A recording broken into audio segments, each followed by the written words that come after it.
વૃક્ષમાં એનું હરણ કરી લાવ્યા. પછી ધામધૂમથી વિધિસર વૃક્ષમાણી જોડે શ્રી કૃષ્ણએ લગ્ન કર્યા. એક લઈ દ્વારકામાં આવ્યા, લગ્ન કરી દ્વારકામાં પધાર્યા.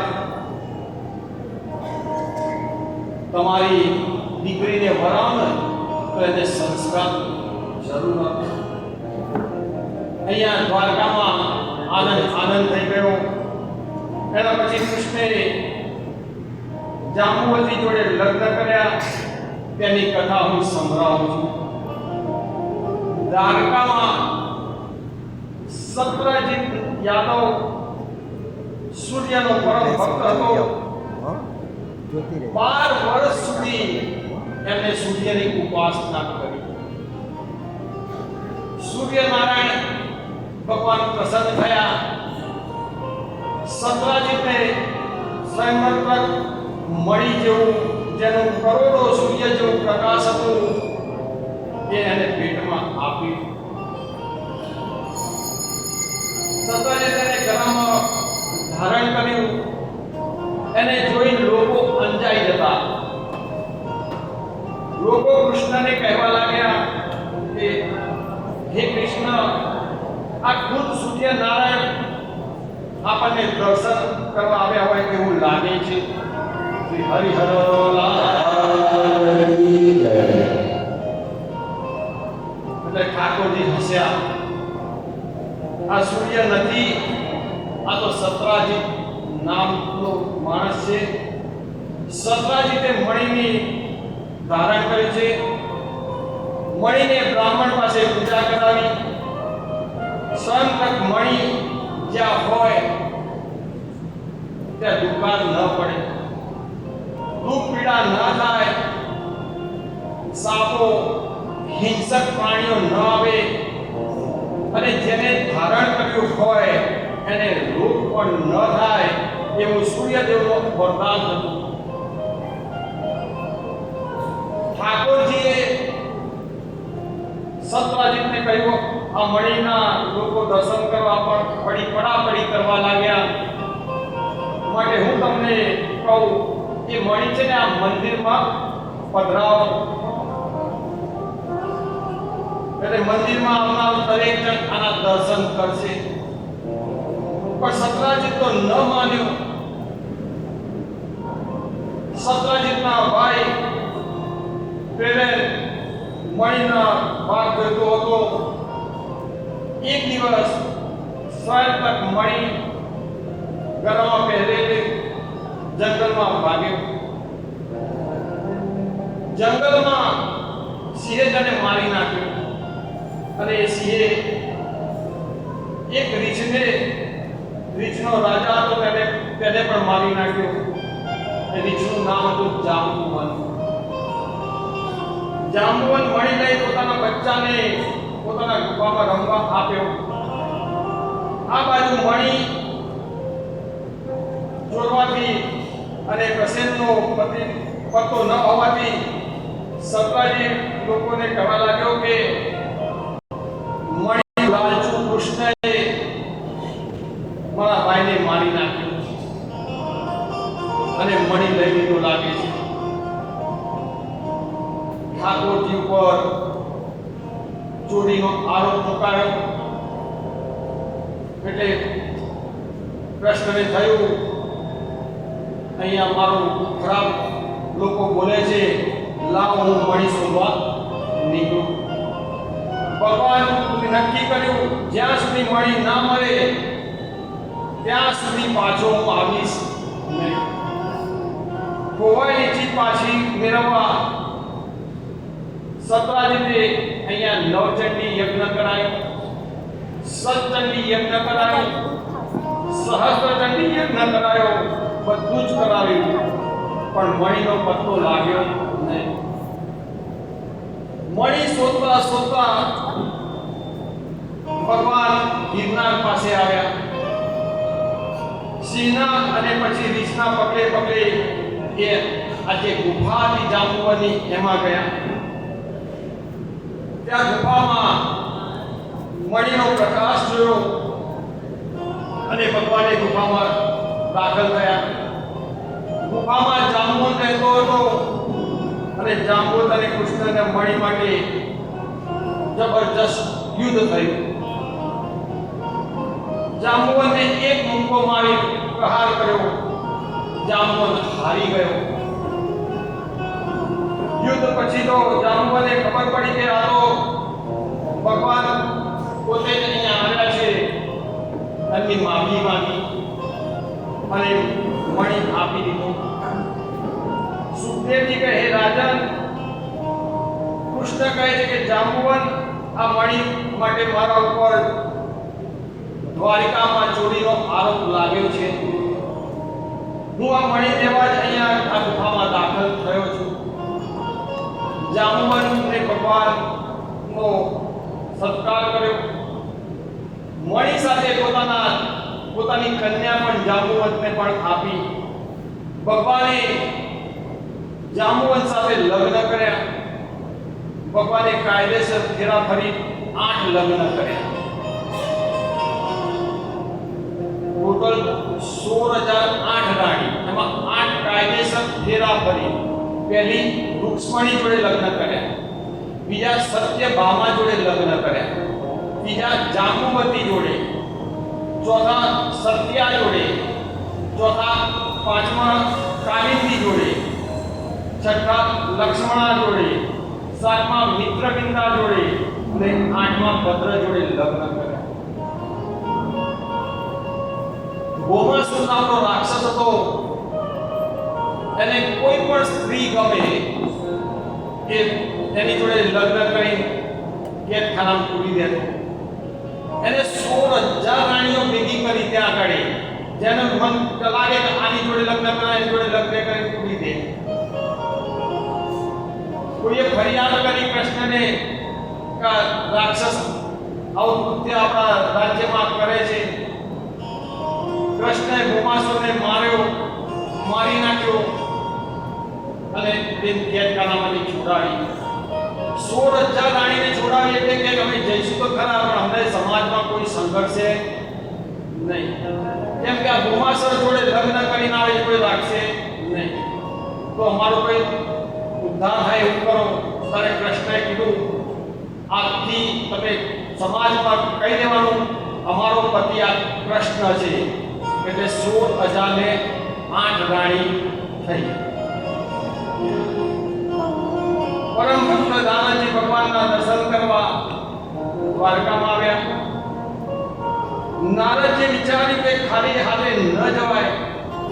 ચાલતા ચાલતા નારદજી સ્વર્ગમાં પરીક્ષિતના ફૂલનું ઝાડ જોયું. પારિજાતની નામના ફૂલો હતા. એની વેણી બનાવી પોતાની સાથે દ્વારકા લઈને આવ્યો. સોનાની દ્વારકા આવતા જ પટરાણી રૂક્ષ્મણીને ભેટ આપી દીધી.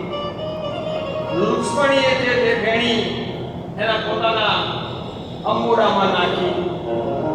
દરરોજ સવારે 8 પટરાણી ભગવાનને વંદન કરવા માટે આવે.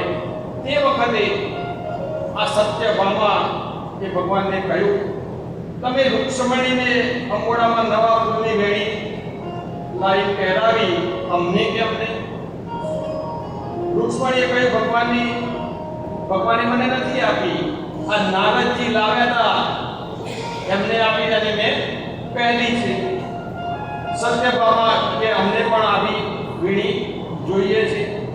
ભગવાને કે તમને બધાને વેણી મળે તેવી વ્યવસ્થા હું કરાવીશ.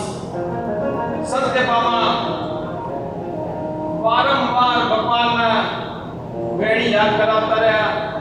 એક વખત મોકો મળ્યો. ઇન્દ્ર રાજા ભગવાન પાસે ફરિયાદ લઈને આવ્યા. કહ્યું, આ ભૌમાસુર રાક્ષસ એ બધી સ્ત્રીઓને જોડે લગ્ન કરીને આ રીતના હેરાન કરીને એનો નિકાલ કરો. એનો નિકાલ કર્યો અને બધાને કેદખાનામાંથી છોડાવી. કૃષ્ણ કનૈયા સુખદેવજી કહે, હે રાજન, આગળ ઉષા અને અનિરુદ્ધની કથા હું તમને કહું છું, સાંભળો. બલિરાજાને સૌથી મોટો પુત્ર બાણાસુર તે ભગવાન શંકરને પરમ ભક્ત હતો. તેણે ભગવાનને વરદાન આપ્યું, મને 1000 હાથ આપો. ભગવાને 1000 હાથ આપ્યા.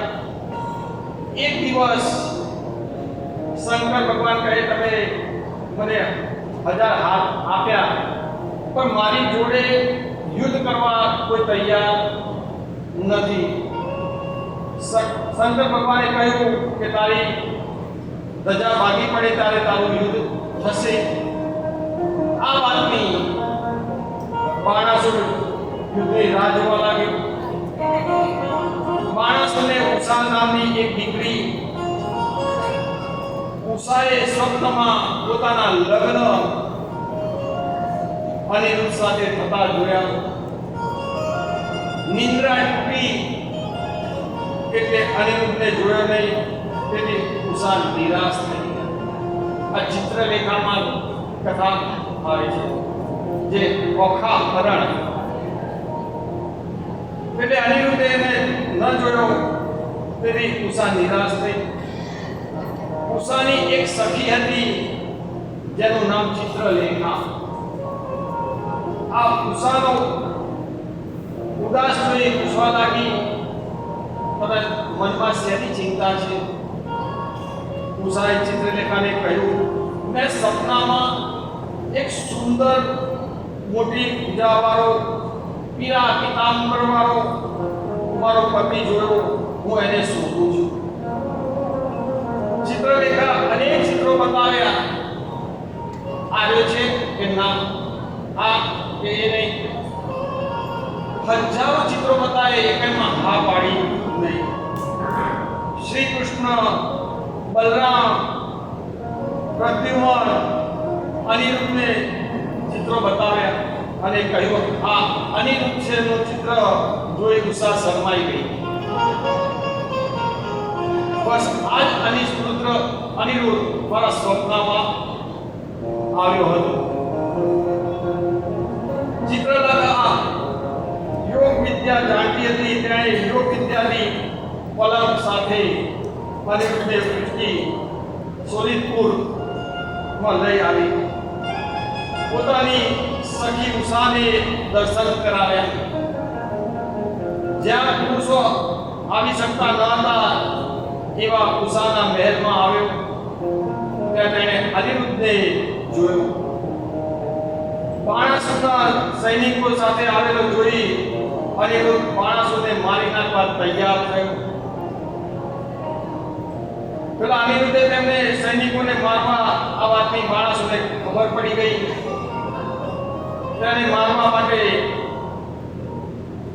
નાસપાકથી એને અનિરુદ્ધને બાંધી દીધો. આ બાજુ સવાર પડી, દ્વારકામાં બધા શોધવા નીકળ્યા. અનિરુદ્ધ ક્યાં ગયો, ક્યાં હશે? ત્યારે નારદજી પધાર્યા અને દ્વારકાધીશને સમાચાર આપ્યા. અનિરુદ્ધ સોનિતપુરમાં ઉષાના મહેલમાં છે. કૃષ્ણએ ખાસ અક્ષયની સેના તૈયાર કરી યુદ્ધ માટે અને સોનિતપુર આવ્યા. બાણાસુરના નગરને ચારે બાજુથી ઘેરી લીધું. ભગવાન શંકર નંદી પર બેસી સોનિતપુર આવ્યા. પોતાનો પરમ ભક્ત બાણાસુર પ્રતિ યુદ્ધ કરવા લાગ્યા. કૃષ્ણએ શંકરને કહ્યું, તમે યુદ્ધ માટે ભગવાન કે મારો પરમ ભક્ત છે એટલે હું અહીંયા એને સાથ આપીશ. મેં એને અભય વરદાન આપ્યું છે. પછી તો સમાધાન થયું. બાણાસુરે કૃષ્ણને પ્રણામ કર્યા. પછી પ્રદ્યુમનના પુત્ર અનિરુદ્ધ સાથે પોતાની દીકરીના રથમાં બેસાડી અને મોકલ્યા. શ્રી કૃષ્ણ પાસે હાજર કર્યા અને પોતાની સેના લઈ શ્રી કૃષ્ણ દ્વારકા આવ્યા. શ્રી કૃષ્ણ કનૈયા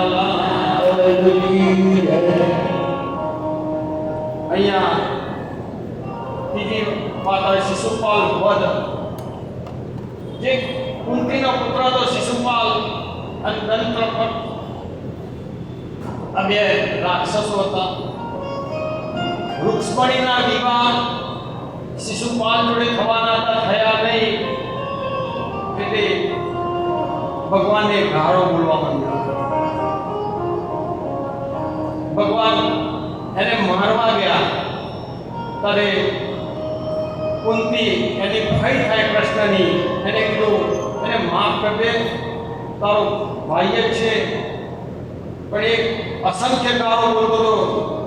એને કીધું તું આને હું મારીશ નહીં, પણ એના 100 અપરાધનું ક્ષમા કરી, પણ 101નો અપરાધ કરશે એ દિવસે હું એને મારી નાખીશ. આ બાજુ કૌરવ અને પાંડવોનું યુદ્ધ થયું.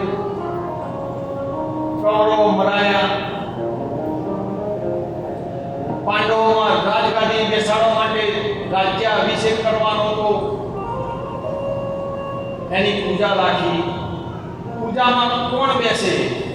તો બધામાં કૃષ્ણ ભગવાને લીલા કરી હતી કે પાંડવો જીત્યા હતા કે આપણે કૃષ્ણને પૂજામાં બેસાડો. બધાએ નક્કી કરી, પણ શિશુપાલને ગમ્યું નહીં. આ કપટી છે, એને બેસાડાય નહીં, આમ તેમ બોલે જ જાય. બલરામ ગુસ્સે થઈ ગયા. શિશુપાલ તું બંધ થઈ જા. કૃષ્ણ કે તું શાંતિ રાખ. મેં ભાઈને વરદાન આપ્યું છે 100 અપરાધીના હું માફ કરી દઈશ. 101મો જ્યારે કરશે ત્યારે એને મારીશ. તો પેલો તો વધારે ગાળો બોલવા માંડ્યો કે એને પૂજામાં ના બેસાડાય, આમ ને તેમ 100 વખતે બોલવા દીધો અને 101મી વારમાં બોલ્યો. ભગવાને સુદર્શન ચક્ર શિશુપાલના ધડના બે પાક કરીને બે જમીન પર પડ્યા. શિશુપાલનો વધ થયો. કૃષ્ણ કનૈયા. એક ધૂન પછી આપણે સુદામા ચરિત્રમાં જઈએ. શ્રીમન નારાયણ નારાયણ નારાયણ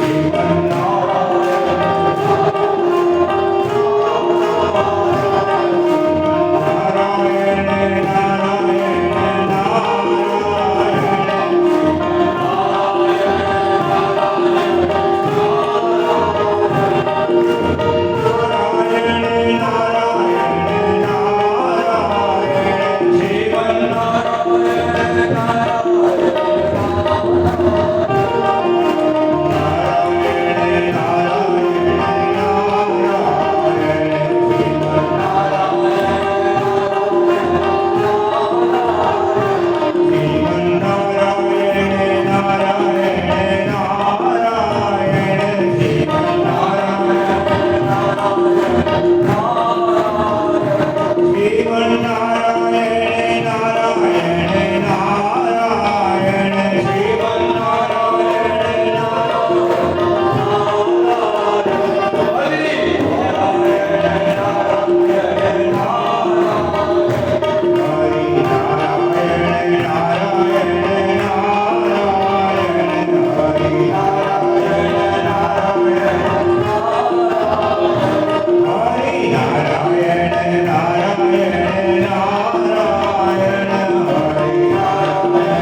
સખા સુદામા નાનપણમાં પાઠશાળામાં ભણતા હતા. વશિષ્ઠ ઋષિના ત્યાં સાંદીપની ઋષિના આશ્રમમાં ત્યાં ઉજ્જૈનમાં આવેલો ત્યાં રહેતા હતા, ત્યાં ભણતા હતા. અહીંયા સુદામા એની પત્નીનું નામ સુશીલા. એમને 2 દીકરા. આ પરિવાર પોરબંદરમાં રહેતો હતો. એટલું ગરીબ, આજે ખાધું તો 3 દિવસ પછી મળશે કે નહીં મળે એવી પરિસ્થિતિ આ સુદામાની. એક દિવસે સુશીલા કે તમે પેલા કહેતા હતા કે મારો મિત્ર દ્વારકામાં છે, દ્વારકાધીશ, એના ત્યાં મળવા જાઓ ને. કે કેમ? તો આપણી પરિસ્થિતિ તમે જુઓ, આજે ખાધું 3 દિવસે ખાવા મળે છે નથી મળતી એવી પરિસ્થિતિ આપણી છે. એને જઈ કહો તો સુદામા કે હું મરી જઈશ પણ કોઈ જોડે માગીશ નહીં. ખાલી એને તમે મળી આવો તો ખરા. અને આમાં સ્ત્રી હટ, 3 હટ વધારો ગણાય. એક રાજહટ, એક બારહટ અને ત્રીજી તો જાતે જ બોલેલું સ્ત્રી હટ. કે કર્યું એટલે પેલા તૈયાર ને કઈ નહીં, હાલ અમે જેમાં જઈ આપું છું, આપણી પાસે કશું છે નહીં. તો સુશીલા બાજુના ઘરમાંથી એક પોટલીમાં પૌવા લઈને આવી. પૌવા લઈ પોટલી બાંધી, લો તમે કાલ સવારે અહીંથી દ્વારકાધીશ જાઓ. હવે એમનું શરીર આવું પોરબંદરથી દ્વારકા 100-150 કિલોમીટર દૂર જવું, કઈ રીતે જવું, નહીં કોઈ ગાડું આપવું. અને સુદામા ગાયત્રી મંત્ર જપતો ઘરેથી નીકળ્યો. ઓમ ભૂર્ભુવસ્સઃ તત્સવિતુર્વરેણ્યં ભર્ગો દેવસ્ય ધીમહિ ધિયો યો નઃ પ્રચોદયાત. જાપ કરતો પોરબંદરના પાર નીકળ્યો, ગામની પાદરે આવ્યો અને થાકી ગયો. 4 દિવસથી ખાધું નતું અને થાક લાગ્યો. પગમાં કાંટા વાગી ગયા, કાંકરા વાગ્યા અને ત્યાં આગળ એક ઝાડ નીચે બેસી ગયો. આ બાજુ દ્વારકાધીશને ખબર પડી કે મારો સુદામ અહીંયા આવવા નીકળ્યો છે. અને ગરુડજીને કીધું તમે એક કામ કરો, હાલ ને હાલ તમે જાઓ અને એને લાઈ દ્વારકામાં ગામના પાદરે લાઈ એને મૂકી દો. ગરુડજી ત્યાંથી આવ્યા, પેલો ઘોર નિંદ્રામાં સુદામા ઉઠાયા અને લાઈ દ્વારકા નગરીના પાદરે લાઈ મૂકી દીધા. આંખ ખુલી, જોયું આજુબાજુ મહેલ, ગામમાં અંદર પ્રવેશ કર્યો. થોડો આગળ ગયો છે, આમો મળ્યો કે ભાઈ આ કયું ગામ? કે દ્વારિકા. કે એટલે આવી હજી તો હું ત્યાંથી નીકળ્યો છું, કઈ એટલું ચાલ્યો નથી અને દ્વારકામાં આવી ગયો. આ ભાઈ ખોટું બોલે છે. આગળ ગયો, બીજા ભાઈને પૂછ્યું આ કયું ગામ? કે દ્વારકા. પછી થયું ના, દ્વારકામાં જ ફરતો જ્યાં દ્વારકાધીશનો મહેલ હતો ત્યાં આગળ આવ્યો. બાર 2 દ્વારપાલો ઉભેલા હતા, એમને રોક્યા. આ રીતે ભાઈ આ કનૈયાનું ઘર આ કે ભાન પડે છે. આવી રીતે બોલાય કનૈયો, અમારો રાજા છે, દ્વારકાધીશ છે, કનૈયો નથી. એક તમારો દ્વારકાધીશ પણ મારો તો કનૈયો છે. મને અંદર જવા દો. પરમિશન નથી. તમારે કંઈ વસ્ત્ર જમવું હોય તો જમી લો. દેદારનો બ્રાહ્મણનો અને કપડાં ફાટેલા જે જમવું હોય જમીને અહીંથી નીકળો. અરે કે તમે અંદર જઈ સમાચાર આપો. તમારો મિત્ર આવ્યો કે એવા બહુ મિત્ર આવ્યા અહીંથી કશો જાઓ.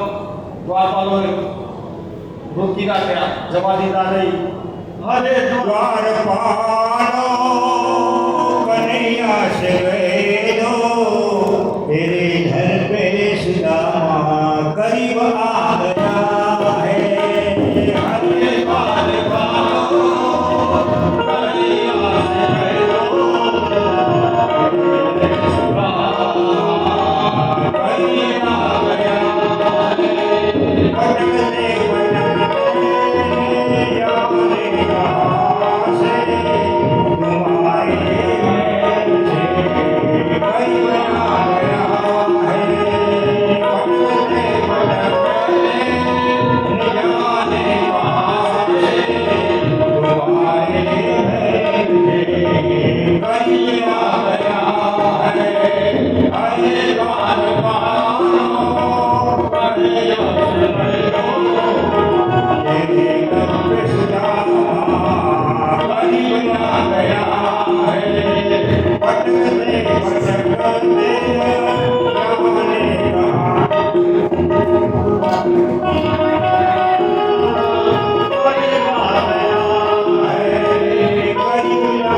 સે વેદો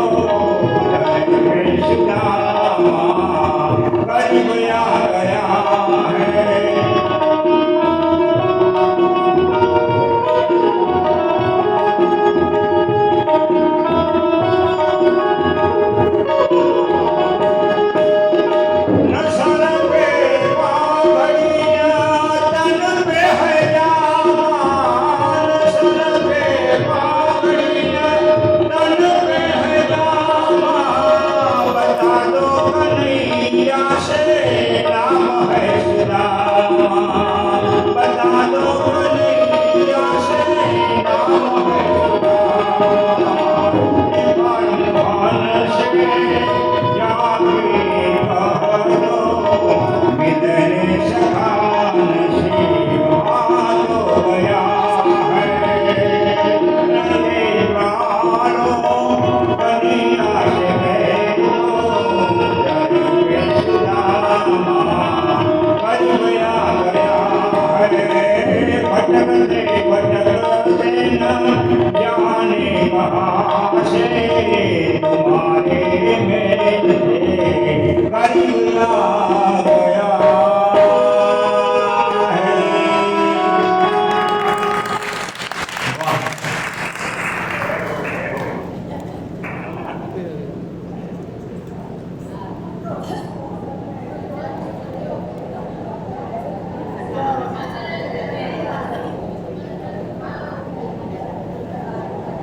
સુદામા અહીંયા હાજર થઈ ગયો. એકવાર તાળીઓથી વધાવી દો.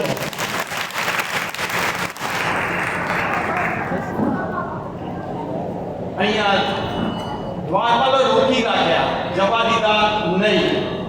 તમારા પિતાંબર જોયું હોય તો લાઈને આપી દો, અનાજ જોયું તો અનાજ આપી દો, અંદર જવાની પરમિશન મળશે નહીં. તમે બ્રાહ્મણ છો એટલે તમારો અપમાન નથી કરતો. દ્વારપાલ કે અહીંથી નીકળો, નહીં તો પછી મારે હાથ ઉપાડવો પડશે. અને બીજા દ્વારપાલ કે આવું કહેશો નહીં, આ બ્રાહ્મણ છે એનું અપમાન કરવું નહીં. ઉભા રહો, હું અંદર પૂછું, જો એ હા પાડે તો તમને અંદર પ્રવેશ મળશે. એક દ્વારપાલ અંદર આવ્યો. અહીંયા 7 પતરાણીઓ પગ દબાવી અને રૂક્ષ્મણી પાનના બીડા વાગતી હતી. અને આ એમ કીધું કે દ્વારકાધીશ દરવાજા પર બ્રાહ્મણ આવ્યો છે. એટલે દ્વારકાધીશ કે જે જોઈએ આપી દો એને. પણ બધું તમે કીધું કે તમારે જમવું હોય તો જમી લો, અનાજ હોય તો અનાજ લો, પિતાંબર વાસણ જે જોઈતું લઈ જાઓ. પણ એ ના પાડે છે. તો કેમ આવ્યો છે? એ કે હું પોરબંદરથી આવ્યો છું અને કનૈયાનો મિત્ર છું ને મારું નામ સુદામા છે. અને જે કૃષ્ણએ પછી મારી પટરાણી આમથી આમ પડી ગઈ, દોડ્યા દરવાજા ઉપર સુદામાને પૂછી લીધું. 3-4 સુદામા તું ક્યાં હતો? જ્યારે ભણતા ત્યાર પછી આજે તને મેં જોયું છે. એમની આંખમાંથી આંસુ આવી ગયા. અમારી પટરાણી પાછળ દોડી કે એવો તો કોણ એનો મિત્ર છે તો આટલું બધું ઝડપી અમને ધક્કામાં નીચે પાડી જતા રહ્યા. દરવાજે 2 જણનું મિલન થયું. ત્યાંથી અંદર લાયા. અંદર લાવી જે ઝૂલા ઉપર પોતે બેસતા હતા સુદામાને એ ઝૂલા ઉપર બેસાડ્યા. અને પટરાણી કીધું અંદરથી પાણી લાવો, પાસ લાવો, એના મારે પગ ધોવા પડશે. પેલા લેવા ગયા અંદર. વાર થઈ, ભગવાનના આંખમાંથી આંસુ આવ્યા, એનાથી એના પગ ધોયા. અને જ્યાં જ્યાં કાંકરા વાગે ત્યાં હાથથી કાઢ્યા. પણ એક કાંટો હતો એ અંદર ખૂબી ગયેલો હતો, નીકળતો નતો. પોતાના દાંતથી ખેંચી એક કાંટો ભગવાને બહાર કાઢ્યો. અને જે દ્વારપાલો બધા હતા પોતાના માણસો એમને કીધું આમને સ્નાન કરાવો, નવા પિતાંબર પહેરાવો. અહીંયા પિતાંબર પહેરવાનું કર્યું. પિતાંબર પહેરી લાગ આવ્યા. ભોજનની તૈયારી કરો. અને ઘેર અહીંયા સુદામાની આંખમાંથી આંસુ આવી ગયા. સુશીલાએ 3 દિવસથી ખાધું નથી અને હું અહીંયા ભોજન કરીશ. તારે કેમ તું કીધું કૃષ્ણએ, કેમ તું રડે છે? કે મારી પત્નીની ધર્મપત્નીની યાદ આવી ગઈ, મારા બાળકોની યાદ આવી ગઈ, આંખમાંથી આંસુ આવી ગયા. જમવા બેઠા.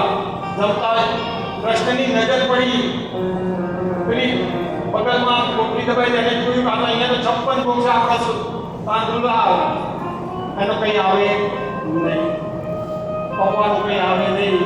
હવે શું દબાઈ રાખે કે તાર બગલમાં શું છે?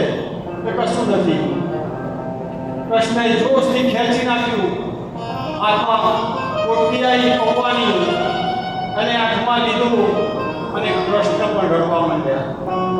એની યશોદા યાદ આવી ગયા કે જ્યારે હું નાનો હતો, નવરાત્રિ આવતી, મારી માં દૂધ અને ખાંડ અને પૌવા નાખીને ધાબા પર મૂકતી, દૂધ પૌવા બનાવતી અને મને ખવડાવતી.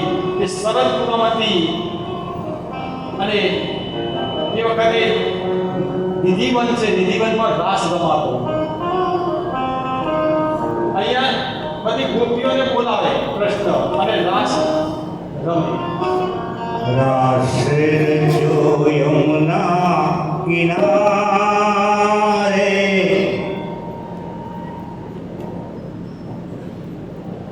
તો અહીંયા પાર્વતી આવે, લક્ષ્મીજી આવે, બધા જ ગરબા રમવા ત્યાં આગળ આવે. એક દિવસ પાર્વતી તૈયાર થતા હતા અને શંકર ભગવાનને ખબર પડી કે આ પાર્વતી ક્યાં જઈ રહ્યા છે. દેવી ક્યાં જાઓ છો? કે નિધિવનમાં ગરબા રમવા. કે હું અહીં આવું. કે તમારું કામ નથી, ત્યાં બધી ગોપીઓ છે, કોઈ ગોપો હોય નહીં, એટલે તમારે આવવાની જરૂર નથી. હું તો આવીશ, જીદ પકડી કે હા લઈ જાઓ ખરા, પણ તમારે સાડી પહેરવી પડે અને આટલા સુધી ઘૂંઘટ કાઢવાનું, કોઈને ખબર પડવી ના જોઈએ, આ દાઢી જટાનું દેખાવું જોઈએ નહીં. एक बार शिव भोले भंडारी, एक बार शिव भोले भंडारी बनकर ब्रज की नारी बोल के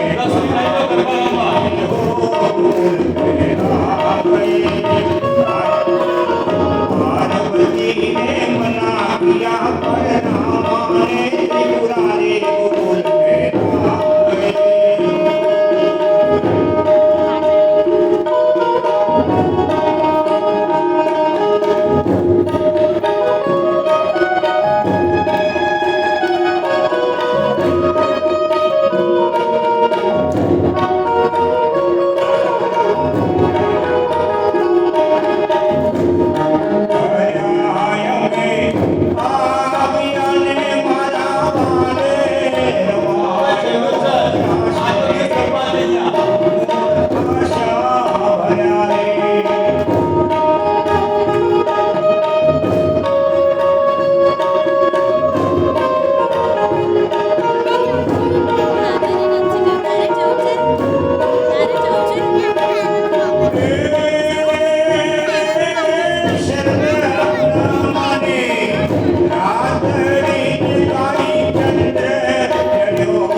યમુનાને તીરે વનો વાંસળી વગાડતો.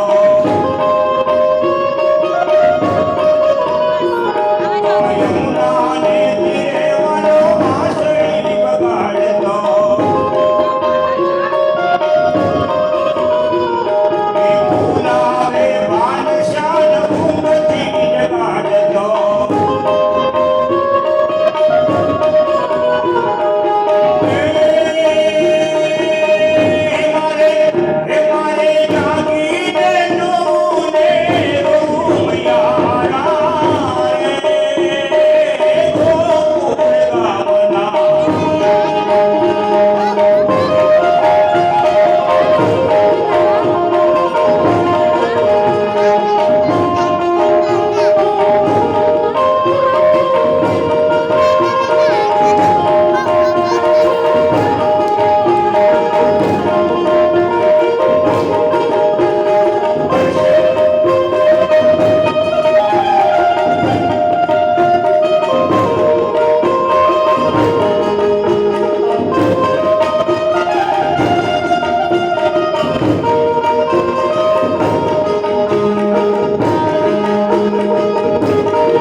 કૃષ્ણ કનૈયા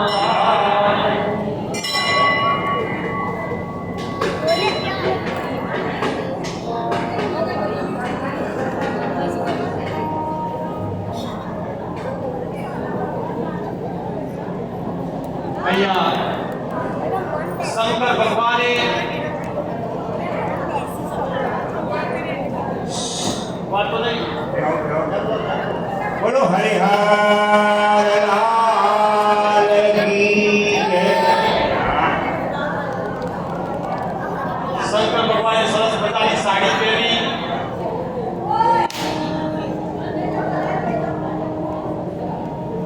અને નિધિવનમાં આવ્યા. અહીંયા રાસ ચાલુ થયો. બે ચાર ચક્કર માર્યા પણ પેલું આટલું ઓઢેલું કદી પહેરેલું નહીં. ઘડીમાં એ હતું ખેપડો મારવાનું ભૂલી જાય અને પેલું ગળામાં નાખેલું બહાર આવ્યું. પાર્વતી અંદર કરો તમારો દાગીનો.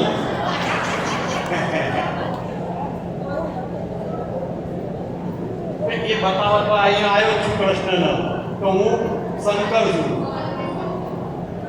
અને પેલી દાઢીવાળી સ્ત્રી હોય કેવી લાગે એ વખત પીવાનો વ્યવસ્થા નહીં હોય તો ઘડી પાણીથી ઉતરી જાય ઘડી પણ આ બાજુ ઉતરે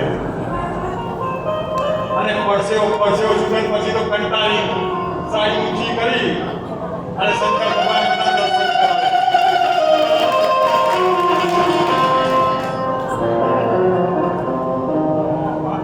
અહીંયા સુદામાના હાથમાંથી કૃષ્ણ ભગવાને પૌવાની કોઠી લઈ લીધી. એક મુઠ્ઠી લઈ પોતે આરોગી. એટલો બધો એમને આનંદ થયો. જેટલી એમને સંપત્તિ હતી એટલી સંપત્તિ ત્યાં પોરબંદરમાં સુદામાને આપી. બીજી કોઠી લીધી, બીજી વાર ખાધી, એનાથી ડબલ સંપત્તિ એને આપી. અને ત્રીજી ખાજા રૂક્ષ્મણી હાથ પકડી ઉભા રહો, અમને ત્યાં દાસી બનાવશો શું? તાંદુલ જમે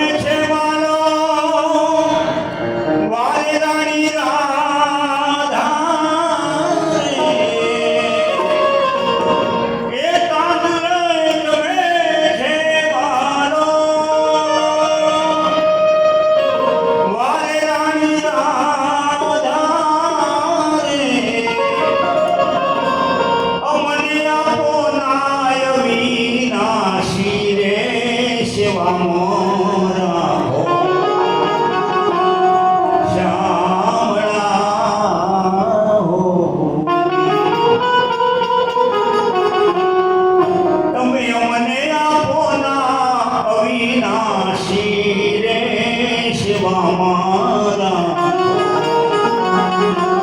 શામળા હો.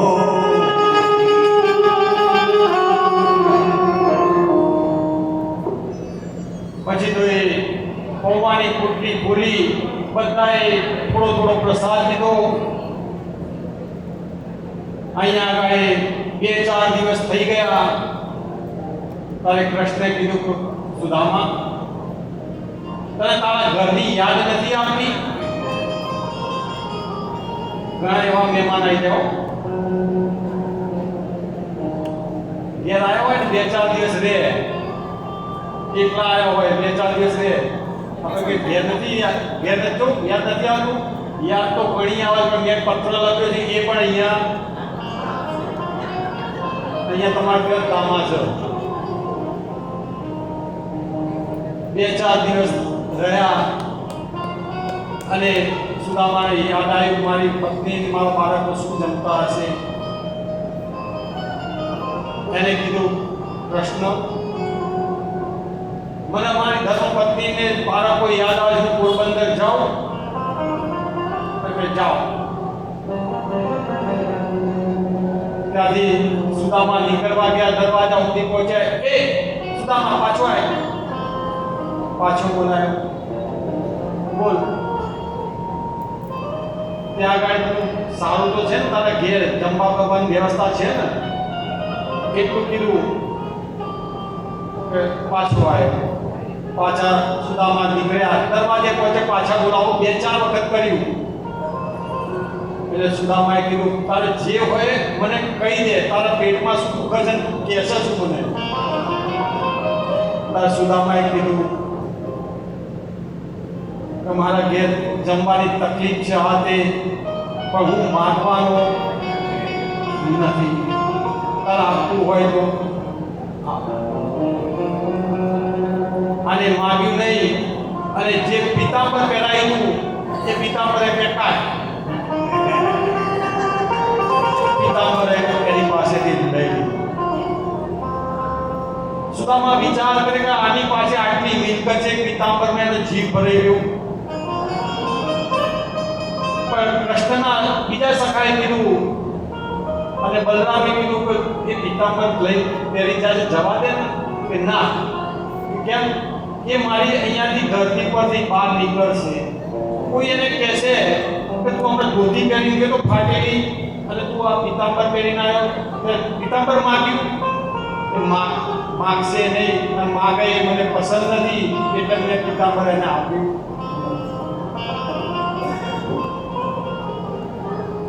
પછી તો બહાર નીકળતો તો બલરામે કીધું, એક કામ કરો, અને ગાડું આપો, પોરબંદર મૂકી આવો. તારે સખો કૃષ્ણ કે એ આપવાની કઈ જરૂર નથી. એ પવિત્ર બ્રાહ્મણ છે, મારા અહીંયા આગળ દ્વારકાધીશમાંથી ચાલતો ચાલતો એ પોરબંદર જશે તો મારી ધરતી પાવન થઈ જશે, અને જવા દો. અને પોરબંદરમાં પ્રવેશ કર્યો. જ્યાં એનું ઘર હતું જોયું તો મહેલ થઈ ગયેલો. વિચાર કરે કે બધા મારા બાળકો, મારી પત્ની ક્યાં ગયા? અને ઉપરથી બારીમાંથી બોલાય કે કોઈ આ બાજુ પેલા તો નામ દેતા નહીં, અત્યારે બધું નામ ચાલુ થઈ ગયું. એને જોયું કે કોઈ સ્ત્રી છે, અહીંયા બ્રાહ્મણ છે, ને કોઈ જમવા બોલાવતો લાગે છે. છેક નજીક જોયું, અરે તું ક્યાંથી આવ્યું? કે તમે ત્યાં ગયા અને અહીંયા કૃષ્ણએ બધું મિલકત આપી છે. પછી ત્યાં રહ્યા રામધૂનથી, અને જેટલી મિલકત હતી એટલી બરોબરી કરી સુદામાની. બોલો શ્રી કૃષ્ણ કનૈયા.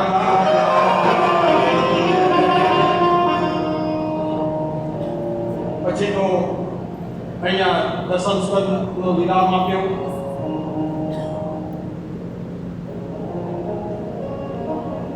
અગિયારમાં સ્કંદમાં કળિયુગનો પ્રવેશ, કળિયુગનો અંત કઈ રીતે આવશે એની કથા. હજારો વર્ષ પહેલા લખાયેલું આ કળિયુગ આવો આવશે. 9 વર્ષની દીકરી છે એ સંતાન પ્રાપ્ત કરાવશે, માં બનશે. 500 વર્ષ પહેલા દેવાય પંડિતે વાણી કરેલી આકાશવાણી અને સાચી પડી. એ વખત લખેલું પડી કે પાણી બંધાશે અત્યારે વેચાય છે. અને એટલું બધું અત્યારે કર્યું છે, પાણી ઉપર આવી ગયું છે. આગળ તો શું થશે એ તો ભગવાન જાણે. ધરતી માથે હેમળહાલ છે, સુરાનગર મોજા, લક્ષ્મી લૂંટાશે લોકો તરી. તેની નહીં ધારે કે ફરિયાદ, દેવાયત પંડિત જાણો દાખલો. પછી તો યાદવોને શ્રાપ પડેલો હતો. કુંતી માતાનો કે શિશુપાલને એના દીકરાને અને દંતવતને મરાવી નાખેલો કૃષ્ણએ, એટલે આખા યાદવ કુળને શ્રાપ પડેલો કે તમે યાદવ અંદર અંદર એકબીજાને ઝઘડા કરી મળશો. ત્યાં આગળ યાદવ કુળના ટોળામાં અંદર અંદર ઝઘડા ચાલુ થઈ, એકબીજાને બાણ મારી બધા સ્વધામ પહોંચવા માંડ્યા. અને કૃષ્ણ ભગવાન ત્યાંથી પ્રભાત પાટણ આવ્યા. ત્યાં આગળ પ્રભાત પાટણમાં પોતાના થાકતા કુળનો નાશ થયેલો પગ ઉપર પગ ચડાવીને બેઠા હતા. અને એટલામાં જરા પાદરી તીર લઈને આવીને લાગ્યું કે અહીંયા હરણ છે, તીર માર્યું અને કૃષ્ણના પગમાં તીર વાગ્યું અને કૃષ્ણ સ્વધામ પહોંચ્યા. પછી તો પરીક્ષિત મોક્ષની કથા આવે છે. આ બાજુ પરીક્ષિતનો પુત્ર જન્મજય પોતાના પિતાની આસપાસ આટા મારતો રહે છે. એટલામાં પેલો સુંદી પોતાના પિતાનું વેર વાળવા માટે અધીરો થઈ ગયો. તેણે તક્ષક નાગને કહ્યું, જો તું પેલા પરીક્ષિત રાજાને દંડ દે. ગંગા કિનારે તક્ષક આવ્યો. સમી ઋષિ કહે, બેટા સુંદી ક્રોધ શાંત કર, તારા સાપ મીઠા થશે નહીં. તક્ષક કહે, સુંદી એક વિદ્વાન બ્રાહ્મણ અને ઝેર ઉતારવા અહીંયા બોલાવે છે. મને રૂપ બદલવાની કહેલું છે. અને શૃંગીએ રજા આપી. પરીક્ષિતના જમણા પગના અંગૂઠે તે ડસ દીધો અને પરીક્ષિતનો પણ મોક્ષ થયો. અહીંયા આપણી કથાનો વિરામ આપીએ. અહીંયા આભાર વિધિ. જ્યાં પણ કથા ચાલતી હોય ત્યાં શ્રોતા વક્તાનો આભાર વ્યક્ત કરે અને વક્તા શ્રોતાનો આભાર વ્યક્ત કરે. હરિયરલાલના મંદિરમાં પૂજારી શ્રી પરાગભાઈ ઝા, જેમણે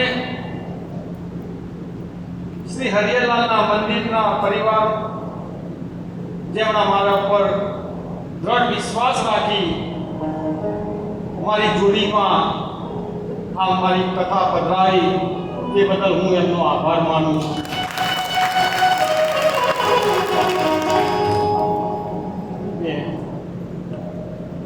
સાક્ષી યજમાન અને સહયજમાન જે આ કથા માટે સાથ અને સહકાર આપ્યો, તે બદલ એમનો પણ હું આભાર માનું છું. આ સંગીતકાર મોર હોય ને, એના પીછા ન હોય તો સારો લાગે નહીં. મોરના પીછાની જેમ આ ત્રણેય સંગીતકારોએ 7 દિવસ આપણને જે આનંદ કરાવ્યો એમનો પણ હું દિલથી આભાર માનું છું. મારી ડાબી બાજુ જે ગુરુદેવ જેમણે 7 દિવસ સુધી વેદના મંત્રોથી આપણને પૂજા કરાવી અને સાથ સહકાર આપ્યો એ બદલ એમનો પણ હું આભાર માનું છું. આ સાવરવાળા ભાઈ વસંતભાઈ મારી કુળમાં 2-3 વાર આવી ગયા. એ 7 દિવસ હાજર રહી આપણને સાથ સહકાર આપ્યો. કોઈ સીટી ના વાગે એનું ધ્યાન રાખી સાથ સહકાર આપવા બદલ એમનો પણ હું આભાર. આ મંડપ વાળા ભાઈ જે 7 દિવસ આપણી સાથે રહી સાથ સહકાર આપી એનો પણ હું ખૂબ દિલથી આભાર માનું. આ હરિયાણાના સેવકો સવારે અહીંયાથી ફૂલ ઉતારે, બપોરે અહીંયા સાફ સુથરી કરી કચરા પોતા કરે, વાસણો ત્યાં પૂજાના ધોવે, એ બધાનો પણ હું દિલથી આભાર માનું. આ બેનરો બનાવડાયા એ મુન્નાભાઈ એમનો પણ હું દિલથી આભાર માનું. આ બધું જ હોય આપણા શ્રોતા ના હોય તમારે કથા કોની સાથે કરવી, તો આ તમામ શ્રોતાઓ નામી એના બધાનો હું આભાર માનું. જેમણે આ 7 દિવસની યાત્રામાં તન મન અને ધનથી સાથ સહકાર આપ્યો એ તમામનો હું આભાર માનું છું. મને કોઈ પૂછતું તો તમારો પરિચય આપો. હું અહીંયા વિસનગરનો જ રહેવાસી છું. અહીંયા દેસાઈની કોરમાં મારું ઘર છે અને પરિવારમાં અમે 5 જણા છીએ. હું, મારી ધર્મપત્ની, એનું નામ દિવ્યા, મારા 2 દીકરા, એક કેનેડા છે અને એક અમદાવાદ છે, કુણાલ અને બીજાનું નામ વિકી. મોટા દીકરાના લગ્ન થઈ ગયા છે, પુત્રવધુનું નામ અમી. આટલો અમારો પરિવાર છે. હું અહીંયા કર્મકાંડ કરું છું અને જુદી જુદી જગ્યાએ ટૂરનું પણ આયોજન કરું છું. મારી આગામી ટૂર 7મા મહિનાનું છે. જગન્નાથપુરી, કલકત્તા, ગંગાસાગર. આ 28 તારીખે ટિકિટો લેવાની છે. જેને આવવું હોય એ પહેલા નામ નોંધાવો. 26 સીટો ખાલી છે. જેમ બને ઝડપી નામ નોંધાવો. અહીંયા જેમને આ વ્યાસપીઠનું અમારા સ્ટાફનું સન્માન કરવું હોય એ વારાફરતી વારા અહીંયા આવી શકે છે. પરાગભાઈ,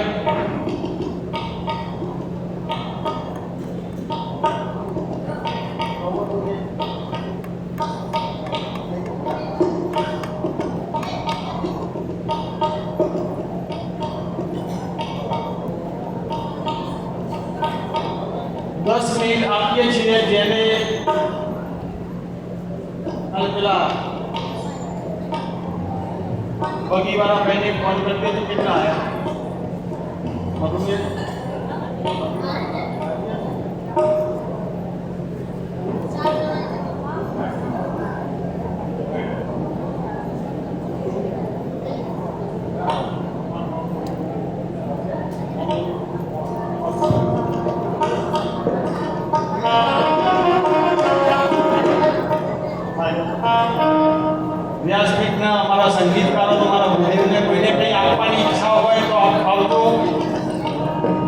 10 મિનિટ આપું છું.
દક્ષિણા કરવી હોય ઉદ્યોગોને સંગીતાલય આપવું હોય તો આવી જજો.